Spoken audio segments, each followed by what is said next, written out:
লখিমপুৰৰ এটা দৰিদ্ৰ পৰিয়ালক সহায়ৰ হাত আগবঢ়ালে কেইজনমান যুৱকে।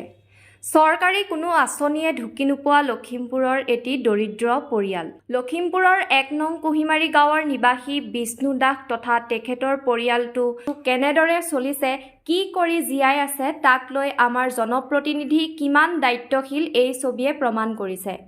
বিভিন্ন ধৰণৰ আঁচনি চৰকাৰে মুকলি কৰিছে যদিও আজিলৈকে কোনো আঁচনিয়ে ঢুকি পোৱা নাই এই পৰিয়ালটোক। শেহতীয়াকৈ বীৰ লাচিত সেনা অসমৰ কেন্দ্ৰীয় যুটীয়া সম্পাদকৰ প্ৰাণজিৎ গগৈৰ নেতৃত্বত কেইজনমান সৈনিকে পৰিয়ালটোক খাদ্যবস্তু, পিন্ধা কাপোৰ আৰু গৰম কাপোৰ প্ৰদান কৰে। আনহাতে বিষ্ণু দাস, তেওঁৰ পৰিবাৰ আৰু কন্যা তিনিজনীয়া পৰিয়ালটোৰ দুয়োজনেই অন্ধ। 7 বছৰীয়া কন্যা পৰিস্মিতা দাস আৰু পিতৃ বিষ্ণু দাসৰ চকুৰ চিকিৎসাৰ বাবেও প্ৰয়োজন হ'ব বহু টকাৰ। সেয়েহে কোনো সুহৃদ ব্যক্তি কিংবা দল, সংগঠন, জনপ্ৰতিনিধি বা চৰকাৰক দায়িত্ব ল'বলৈ অনুৰোধ এই সংগঠনৰ।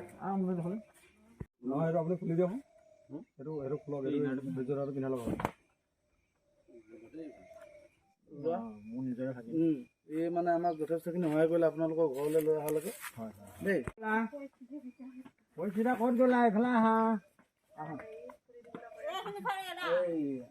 এইটো হৰলিক্স অলপ গৰম পানীৰ লগত খোৱাব, গাখীৰ লৈ আহিছোঁ। আপোনাৰ হৰলিক্স আছে, দালি আছে। মা জানি পেলা পৰিস্মিতা আপুনি ঠিক কৰি থ'বলৈ কয়, আমি ইয়াতে থৈ দিছোঁ। আজি মানৱীয়তাৰ দৃষ্টিভংগীৰ ফালৰ পৰা আমি চাব লাগিব গোটেই বিষয়টো চালি জাৰি। যিহেতু শেহতীয়াকৈ এই কুহিমাৰী অঞ্চলটো এটা নাওবৈচা সমষ্টি অন্তৰ্ভুক্ত হৈছে, বেছিদিন হোৱা নাই।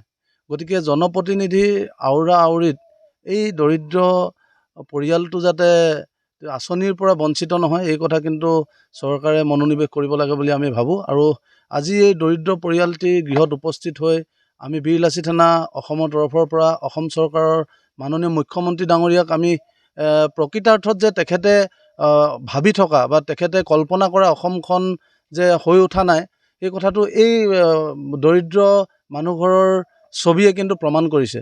এই ঘৰটো আপোনালোকে দেখিছে, এই ঘৰটো আমাৰ বিষ্ণু দাস ডাঙৰীয়া আছে, তেখেতৰ পত্নী আছে, অন্ধ তেখেতৰ এগৰাকী কণমানি আছে 7 বছৰীয়া পৰিস্মিতা দাস। তেখেতেও এই পৃথিৱীৰ পখিলা খেদা বয়সত তেওঁ কিন্তু পৃথিৱীৰ সৌন্দৰ্য উপভোগ কৰাৰ পৰা বঞ্চিত হৈ আছে। আমি আশা কৰোঁ যে আজিলৈকে এই ঘৰটোত বিজুলী বাতিৰ ব্যৱস্থা হোৱা নাই, কাৰেণ্টৰ ব্যৱস্থা হোৱা নাই। গতিকে কেনেধৰণৰ এটা পৰিৱেশত আজি অসমৰ ৰাইজে বাস কৰিছে, এই দৃশ্যটো কিন্তু অসম চৰকাৰে চোৱা উচিত বুলি মই ভাবোঁ। আৰু মুখ্যমন্ত্ৰী ডাঙৰীয়াক আমি অনুৰোধ জনাইছোঁ যে মানৱীয়তাৰ দৃষ্টিভংগীৰ ফালৰ পৰা চাই যে এইটো নাওবৈচা সমষ্টি বা লখিমপুৰ সমষ্টি বুলি নাভাবি এজন অসমীয়া খিলঞ্জীয়া মানুহৰ দুৰ্দশাৰ কথা অনুভৱ কৰি এই ছোৱালীজনীক যদি পাৰে তেওঁৰ চকুৰ অপাৰেশ্যন কৰি উন্নত চিকিৎসাৰ ব্যৱস্থা কৰি তাই যাতে পৃথিৱীখনৰ ৰঙীন সৌন্দৰ্য যাতে উপভোগ কৰিব পাৰে, তেনে এক ব্যৱস্থা কৰিব লাগে। আজি আমি তেখেতৰ দুখৰ সমভাগী হৈ তেখেতৰ পৰিয়ালত তেখেতৰ গৃহত আহি উপস্থিত হৈছোঁ।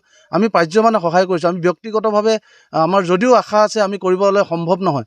গতিকে আমি আশা কৰিছোঁ চৰকাৰৰ এটা বিভাগ আছে, বিয়াগম বিভাগ আছে, আপোনাৰ কাৰেণ্টৰ যি বিদ্যুৎ বিভাগ আছে, প্ৰশান্ত ফুকন ডাঙৰীয়াই যাতে এই গৃহটোক যাতে কাৰেণ্টৰ যোগান ধৰে, এটা মহানুভৱতাৰ পৰিচয় দাঙি ধৰে। আৰু অসমৰ মুখ্যমন্ত্ৰীগৰাকীয়ে যাতে এই কণমানিজনীৰ চকু চিকিৎসা কৰি তাই যাতে পৃথিৱীৰ ৰঙীন সৌন্দৰ্য উপভোগ কৰিব পাৰে, তেনেকুৱা এটা ব্যৱস্থা কৰি দিয়ে তেওঁ যাতে এক পৰম উপকাৰ সাধন কৰিব বুলি আমি আশা কৰিছোঁ। আজিৰ তাৰিখত আমি বোকা ছটিওৱা ৰাজনীতিৰ পৰা সকলো বিৰত থাকি এনেধৰণৰ এই দৰিদ্ৰ পৰিয়ালৰ হৈ যাতে সকলোৱে সহায়ৰ হাত আগবঢ়াওক। মানুহে মানুহৰ বাবে, ভূপেন হাজৰিকা কৈ যোৱাৰ দৰে, মানুহে মানুহৰ বাবে এই যাতে আপ্ত বাক্যশাৰী যাতে প্ৰকৃতাৰ্থত প্ৰয়োগ কৰি আমি যাতে প্ৰকৃত মানৱতাৰ মহানুভৱতা যাতে আমি প্ৰদৰ্শন কৰোঁ, তাৰ বাবে আমি সকলো পক্ষকে আহ্বান জনাইছোঁ। আহক আমি সকলোৱে মিলি এই পৰিয়ালটি, এই কণমানিজনীক আমি প্ৰকৃতাৰ্থত জীৱন যুদ্ধত যাতে আগবাঢ়ি যাব পৰা, এই পৃথিৱীৰ সৌন্দৰ্য উপভোগ কৰিব পৰা এক ব্যৱস্থা কৰি দিওঁ। তাকে আমি অসমবাসী ৰাইজ, চৰকাৰ তথা সকলো ব্যক্তিলৈ আমি আহ্বান জনাইছোঁ। চৰকাৰৰ ফালৰ পৰা বৰ্তমান মই এতিয়া আজি ইমান বছৰ হ'ল মই একো সুবিধা পোৱা নাই যদিও কালি পৰহিৰ ভিতৰত মোৰ ঘৰটি আহিছে বুলি কোৱা শুনিছোঁ। বাৰু সেইটো এটা প্ৰথম। তাৰপৰা ছেকেণ্ডতে মোৰ ভাগিন বিমলা প্ৰসাদ দাসে নিউজটো আনি মোক ক'লে যে মামা নিউজটো উঠাব লাগিব। নিউজত উঠাত 3 দিনৰ পাছত এজন দুজনকৈ আৰু মোৰ ওচৰতে বহুজন আমাৰ জনসাধাৰণ আহি মোৰ পিন্ধা কাপোৰ নাছিল তাক সহায় কৰিছে, মোৰ গাত জাপি লোৱা কাপোৰ নাছিল তাক সহায় কৰিছে। এনেকৈ ধৰক দুপদ এপদ সহায় মই আজিলৈকে ধৰি পাই আছোঁ। আৰু মোৰ বিশেষ অসুবিধা, এই কণমানিজনী মোৰ চকুকেইটা যদি সম্পূৰ্ণ মোৰ দায়িত্ব মই কোনোবা ব্যক্তিয়ে ল'ব পাৰে বা জনসাধাৰণক মই সকলোকে জনাইছোঁ, কণমানিজনী মোক মানে ধৰক মই চকুযোৰ ভাল কৰিব পাৰিলে মই অশেষ ধন্যবাদ। আৰু মোৰ নিজৰটো বাৰু বাদেই দিলোঁ, মই এনেকৈয়ে জীৱনটো মোৰ আধা গুচিয়ে গ'ল। বিশেষ আৰু বিজুলী বাতি আৰু এই কণমানিজনী হাতত ল'লে মই অতি সুখী হ'ম। আজিৰ তাৰিখত এতিয়ালৈকে বিজুলী বাতি নাই। তেনেকুৱা এখন চৰকাৰে টক শ্ব'ত বহি ডাঙৰ ডাঙৰ লেকচাৰ মৰা, বহুত ডাঙৰ ডাঙৰ ভাষণ দিয়া দেখিছোঁ। এই ভাষণৰ পৰা বিৰত থাকি বৰ্তমান তেওঁলোকে কৰ্মপন্থাই অসমখন আগবঢ়াই নিয়ক বুলি আশা ৰাখিছোঁ।